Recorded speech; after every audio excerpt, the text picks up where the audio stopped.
After the Prophet Mohammed's death in 632, his followers faced a dilemma. Muhammad was not only their spiritual leader, but also their political leader. While nobody could replace Muhammad, they still needed a leader for their community. The result was the creation of the position of the caliph, or successor. A series of caliphs ruled the Islamic world for centuries, and they left an indelible mark on the world today. Learn more about the Islamic Caliphates and how they ruled the Islamic world on this episode of Everything Everywhere Daily.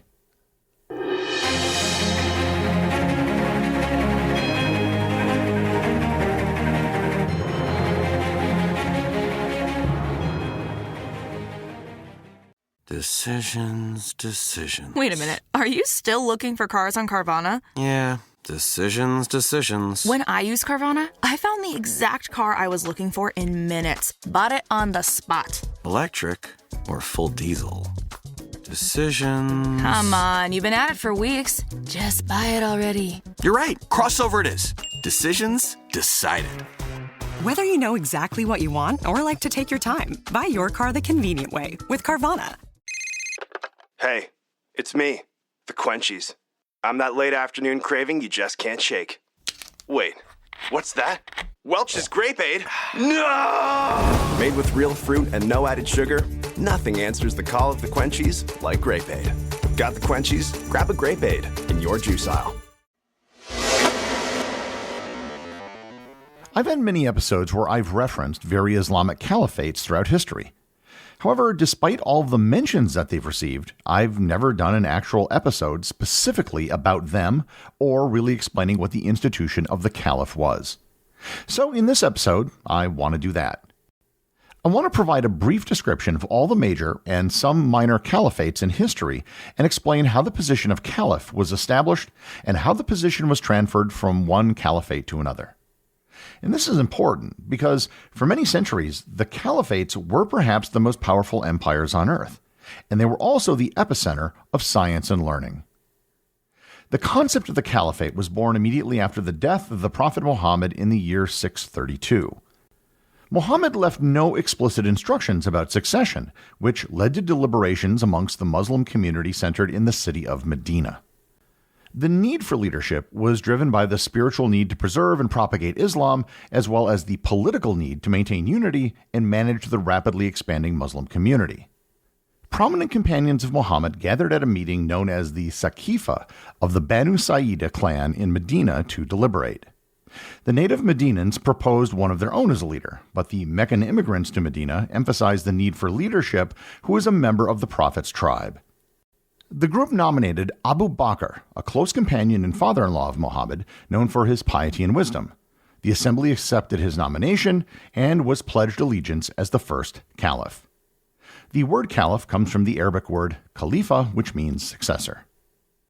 The Saqifa was a very controversial event in Islamic history because the meeting excluded many of Muhammad's companions, particularly his family and, most importantly, his son-in-law and cousin, Ali ibn Abi Talib. This disagreement over the legitimacy of leadership created the foundational divide between Sunni Muslims, who upheld Abu Bakr's election, and Shia Muslims, who viewed Ali as the rightful successor. Abu Bakr became the first caliph of the first caliphate, which became known as the Rashidun Caliphate. Rashidun means rightly guided in Arabic, but the term is usually not used by Shia Muslims who do not regard the first three caliphs as being legitimate. The Rashidun Caliphate was rather short-lived compared to the others that followed, but it was extremely important. It expanded rapidly through conquest in the Arabian Peninsula, Levant, Persia, and North Africa. It only lasted for 29 years, from 632 to 661. Abu Bakr ruled for just 2 years before dying of illness. He was replaced by his appointed successor, Umar. Umar reigned for 10 years and before his death appointed a committee to select his successor, who selected the Caliph Uthman. Uthman ruled for 12 years before being assassinated. His successor was Muhammad's son-in-law and cousin, and the one who many believe should have been appointed caliph in the first place, Ali. Ali's leadership was contested from the start, particularly by Uthman's relatives from the powerful Umayyad clan who demanded justice for Uthman's murder. This opposition led to the first fitna, or civil war, including the Battle of Camel and the Battle of Siffin. Ali also moved the capital of the caliphate from Medina to Kufa in what is today Iraq.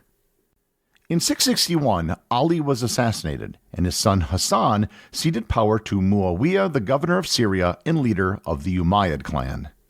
This marked the establishment of the Umayyad Caliphate, transitioning the caliphate to a hereditary monarchy under the control of the Umayyad clan. The Umayyad Caliphate was the second great Islamic caliphate, and it reigned for 89 years. It's noted for its territorial expansion from Spain in the west to the Indus River in the east. It established Arabic as the administrative language and introduced a centralized bureaucracy. And it also built iconic structures like the Dome of the Rock in Jerusalem. And they also moved the capital of the caliphate to Damascus. While the Umayyad Caliphate managed to last longer than the Rashidun Caliphate, it still wasn't long for this world, historically speaking. The Abbasid Revolution, which took place from 746 to 750, was a significant uprising that overthrew the Umayyad Caliphate and established the Abbasid Caliphate. Rooted in widespread discontent with Umayyad rule, it was fueled by grievances from non-Arab Muslims over discrimination, as well as opposition from Shia factions and other marginalized groups. The Abbasid, claiming descent from Muhammad's uncle Abbas, united these factions and leveraged support from the eastern provinces, particularly Khorasan, which is today part of Iran, Afghanistan, and Turkmenistan. The revolution culminated in the Battle of Zab, where the Umayyads were defeated. The Abbasids established their capital in Baghdad, signaling a new era of inclusivity and cultural flourishing in the Islamic world. The first caliph of this new caliphate was Abu al-Abbas as-Safa. Unlike the previous two caliphates, the Abbasid Caliphate was long-lasting. It survived for 767 years. Sort of. When you think of the Golden Age of Islam, you are almost always thinking of the Abbasid Caliphate period. It's renowned for its contributions to Islamic culture, governance, and science, marking the Golden Age of Islamic history. One of its most remarkable contributions was establishing the House of Wisdom in Baghdad, where scholars from many backgrounds translated and preserved Greek, Persian, and Indian texts. This effort spurred advancements in various fields, including mathematics, astronomy, medicine, and philosophy. Figures like al-Khwarizmi, the father of algebra, and Ibn al-Haytham, a pioneer in optics, were among those who flourished under the Abbasid patronage. Additionally, arts and literature thrived, producing enduring works like 1001 Nights.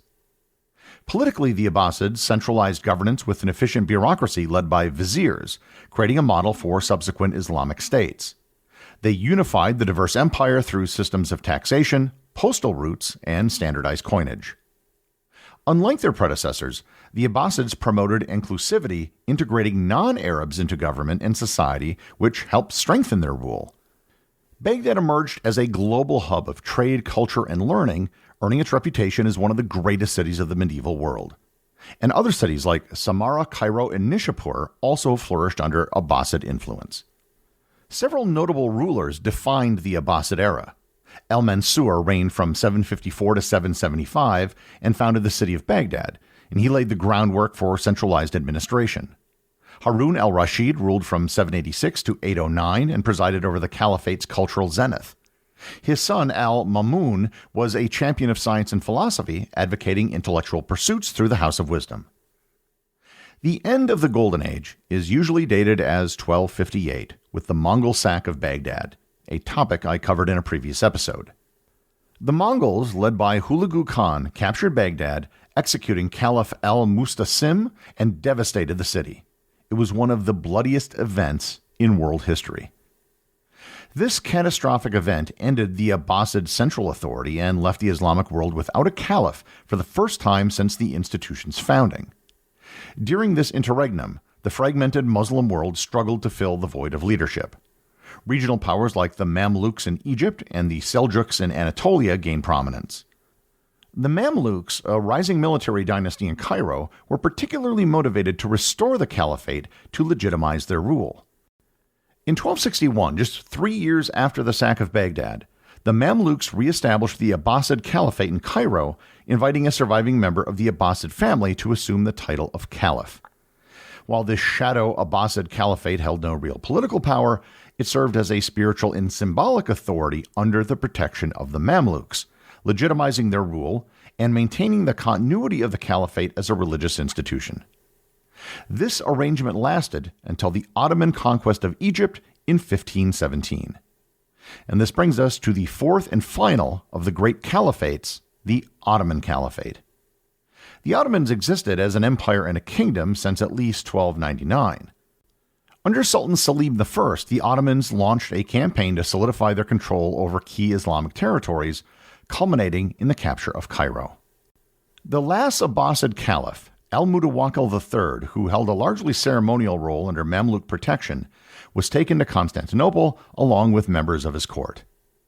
Selim I, already the ruler of vast territories encompassing much of the Muslim world, including Mecca and Medina, now positioned himself as the custodian of Islam's holiest sites. This role, combined with the Abbasid lineage's symbolic transfer of authority, allowed Selim to claim the title of caliph, marking the Ottomans as the spiritual and temporal leaders of the Muslim world. While the exact process of the caliphate's transfer is debated, what is clear is that the Ottomans embraced the caliphate as a means of legitimizing their rule over a diverse empire and uniting the Islamic world under their leadership. The Ottoman rulers kept the title of caliph for over 500 years. They held the title until the 20th century, when the institution and title were abolished by Mustafa Kemal Ataturk in 1924. These four caliphates, the Rashidun, Umayyad, Abbasid, and Ottoman, are considered to be the four major caliphates in Islamic history. All four of these follow some sort of lineal transfer of the title from one to the other, and all four held significant amounts of territory at one time. That being said, other smaller governments also used the term caliphate. The Fatimid Caliphate, which lasted from 909 to 1171, was a Shia caliphate that originated in North Africa and later established its capital in Cairo. Claiming descent from Fatima, the daughter of the Prophet Mohammed, it rivaled the Sunni Abbasid Caliphate and ruled over parts of North Africa, Egypt, and the Levant. Known for founding the city of Cairo and Al-Azhar University, a major center of Islamic learning, the Fatimids promoted art, science, and architecture. Their decline was marked by internal strife and military defeats, culminating in their overthrow by Saladin, who founded the Abuyyid dynasty. The Fatimid Caliphate is sometimes considered a major caliphate because of the amount of territory they held and because the ruling dynasty could claim a direct descendance from Muhammad. However, it was more of a splinter off the main lineal line of the four caliphates that I mentioned previously. The Idrisid Caliphate existed for a little under 2 centuries from 788 to 974. Its capital was in Fez, Morocco, and it had the distinction of being the first Shia caliphate.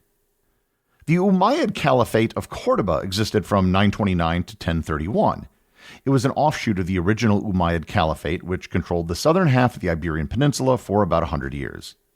The Almohad Caliphate lasted for just 48 years, from 1121 to 1269. Its capital was in Marrakesh, and it ruled much of North Africa and southern Spain. The Caliphate of Granada, which ruled from 1238 to 1492, was the last Muslim state in Spain. It became a cultural and architectural hub known for the construction of Alhambra in Granada. The Caliphate of Granada actually served as a vassal state to Christian kingdoms for much of its history, paying tribute to maintain its autonomy. Its fall to Ferdinand and Isabella in 1492 marked the end of Muslim rule in Spain and the end of the Reconquista. The Sokoto Caliphate claimed to be a caliphate in West Africa from 1804 to 1903, and they were eventually defeated by the British. For almost 1,500 years, various caliphates ruled much of the Islamic world.